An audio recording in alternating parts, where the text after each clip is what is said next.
As far as the shift in training, I think as we continue to train younger and younger surgeries and incorporate it into residencies, I think that'll help change the culture and get it more to flip towards robotics.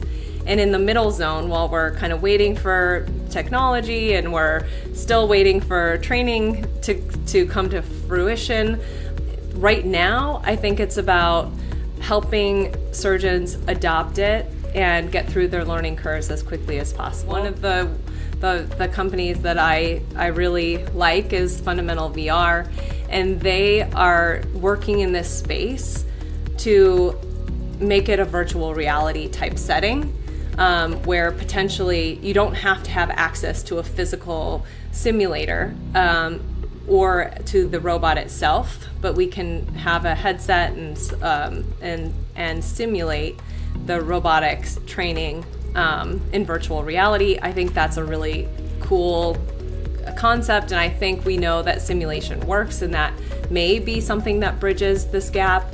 Right now, we do have simulation. We have simulators in a lot of the training. Most of the time when a surgeon is going to start training, they start on a simulator.